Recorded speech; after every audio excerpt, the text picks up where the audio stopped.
संकल्प लेता हूँ मेरे जीवन की अंतिम सांस से पहले भारत के प्रत्येक जिले में गुरुकुल होगा। रोड पे भीख मांगता हुआ बच्चा दिखाई नहीं देगा। कैंसर मुक्त भारत होगा, गो हत्या मुक्त भारत होगा, जल जमीन वायु आकाश जहर मुक्त होगी, संपूर्ण विश्व प्रकृति अनुकूल जिएगा। वंदे मातरम, जय भारत। भाई राजीव दीक्षित अमर रहे। बार बार वीडियो के माध्यम से हम आपको गौ माता की शक्ति क्या है, भारतीय संस्कृति की शक्ति क्या है, वो भी बताते हैं। आज के इस वीडियो में हम आपको एक रोगी से साक्षात्कार भी करवाएंगे, किस प्रकार से उसे लाभ हुआ, और आश्रम की दवा लेने से संबंधित क्या नियम है, विधियां हैं, वो भी हम इस वीडियो में बताएंगे। तो सबसे पहले गुरुकुल की जो दवा लेने के नियम हैं उसके बारे में हम आपको बताते हैं। गुरुकुल की स्थापना अमर बलिदानी भाई राजीव दीक्षित जी के सपनों के भारत निर्माण के लिए की गई। इस गुरुकुल में जो भी रोगी दवा लेने के लिए आता है उसके पास विकल्प होता है कि अगर वो आर्थिक रूप से कमज़ोर है और गरीब है तो वो गौ माता के हाथ लगा के दवा प्राप्त कर सकता है, बिल्कुल निःशुल्क। दूसरा जो नियम है, हमने वीडियो बना के गुरुकुल के YouTube चैनल पे डाली हुई है कि वो चाहे तो दवा अपने आप घर पे भी बना सकता है।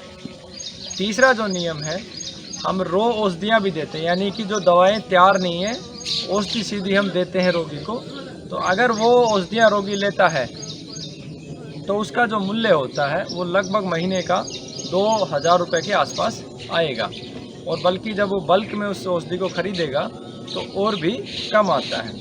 तीसरा है कि जो औषधियाँ तैयार करके, जिसमें रोगी को मेहनत नहीं करनी पड़े, सीधी दवा ले ले, उसका जो मूल्य होता है वो 20 दिन की लगभग दवा होती है, वो 2500 रुपये से लेके 4500 रुपये के बीच में हो सकता है।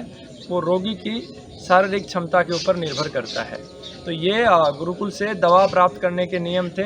बहुत सारे रोगियों के प्रश्न होते थे, तो इस के आधार पर आप दवा प्राप्त कर सकते हैं। अब मैं आपको मिलाता हूँ एक ऐसे रोगी से, तो जिस समय हमारे पास आए थे इनको बहुत ज़्यादा दर्द था, तनाव भी था और काफ़ी सारी समस्याएं थी, और गौ माता के गौमूत्र से, हल्दी पुनर्नवा से और औषधियों के माध्यम से आज ये दर्द मुक्त हो चुके हैं। मैं रोगी से भी आपकी बात करवाऊंगा। अभी कैसा लग रहा है आपको? अभी तो गुरुजी मुझे आराम है। मैं अमित कानपुर का रहने वाला हूँ। मैं जब आया था तो मुझे बड़ी तकलीफ थी जी, बहुत दर्द होता था, खाना नहीं खाया जा रहा था जी। तो अब ये है कि यहाँ पूर्ण रूप से दवाई ले रहा हूँ और औषधियाँ ले रहा हूँ, तो मुझे खाने में भी कोई दिक्कत नहीं है, दर्द में भी कोई दिक्कत नहीं है। पहले से आराम है। पहले तो बहुत सूजा हुआ था, अब इतनी सूजन नहीं है जी।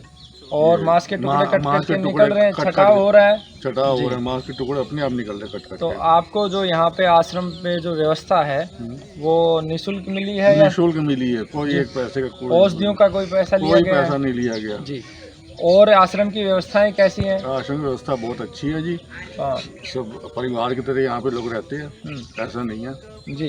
ये है जी। तो इस गुरुकुल की व्यवस्था से आप संतुष्ट हैं? मैं तो जिस पूरी तरह संतुष्ट हूँ। हमारे कार्य से संतुष्ट हैं? बिल्कुल, किसी प्रकार की कोई दिक्कत नहीं है मुझे। तो ये देखिए, जो रोगी पारिवारिक रूप से बहुत कमज़ोर थे आर्थिक रूप से, इसीलिए इनको पूरी निःशुल्क व्यवस्थाएं दी गई। सभी के लिए व्यवस्था नहीं है।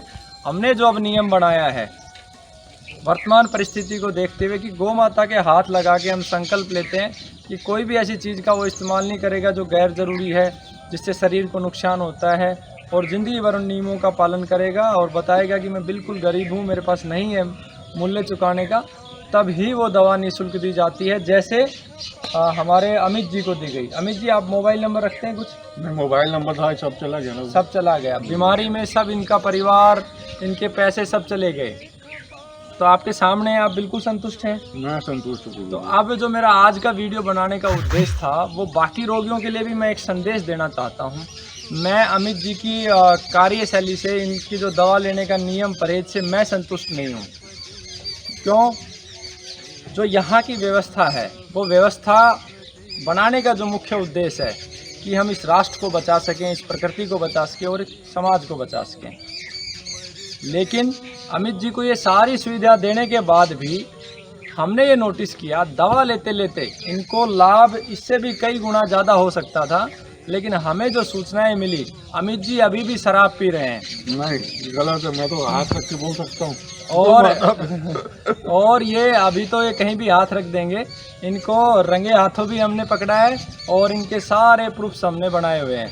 तो मैं इस वीडियो का संदेश जो देना चाहता हूँ कि मेरे पास जो भी रोगी आए वो नियम का पक्का हो, परहेज का पक्का हो, क्योंकि यहाँ जो भी व्यवस्थाएं हैं, जो अर्थ है, वो केवल राष्ट्र, प्रकृति और समाज के लिए। मेरे पास 4 बच्चों ने बताया कि ये बस स्टैंड से जिससे शराब खरीदी इन्होंने, जहाँ से खरीदी वहाँ से भी हमने कंफर्म किया। तो इस प्रकार का समाज हो गया है कि गाय को भी हाथ झूठा लगाने के लिए तैयार है, धरती माँ को भी झूठा हाथ लगा देंगे। तो किस प्रकार से हम निष्पक्ष रूप से कार्य करें? तो इनसे भी मेरा हाथ जोड़ के निवेदन है, सत्य के साथ रहें और सच्चाई का पालन करें, क्योंकि जो यहाँ बैठा है उसे हर एक पल, हर क्षण, हर किसी का पता है कौन क्या कब कर रहा है। ईश्वर की इतनी शक्ति है, इतनी कृपा है। तो आगे से झूठ बोलेंगे? मैं झूठ नहीं बोलूँगा, लेकिन ये लोग कह रहे हैं कि मैं पी के आ रहा हूँ। तो मैं सबसे बात करता हूँ, किसी ने नहीं बोला, बच्चों से भी बात करता हूँ, राजेश भाई से भी बात करता हूँ, माता जी से बात करता हूँ। तो खाली जेपी ने बोला, हाँ जेपी ने भी बोला, हाँ जेपी ने बोला कि महक आ रही। मैंने कहा कहाँ महक आ रही। और इसके अलावा जहाँ से इन्होंने सेवाएं ली हैं, इस वीडियो के बाद मैं उनके पास भी इनको लेके जाऊंगा, कहाँ से सेवाएं ली हैं इन्होंने शराब की। बाकी अब मैं आगे के लिए इनसे क्षमा चाहूँगा, क्योंकि सच्चाई के बगैर मैं किसी भी व्यक्ति को नहीं रख सकता। इनको या तो तब रखूँगा जब ये अपनी गलती स्वीकार करेंगे, और अन्यथा आज से इनकी सेवाएं यहाँ से हम निरस्त कर रहे हैं। और आगे भी सभी रोगियों को संदेश देते हैं कि जो वास्तव में अपने जीवन को बचाना चाहता है, राष्ट्र, प्रकृति, समाज को बचाना चाहता है और नियमों का सख्ताई से पालन कर सकता है, वही व्यक्ति आए। वंदे मातरम, जय भारत। भाई राजीव दीक्षित अमर रहे।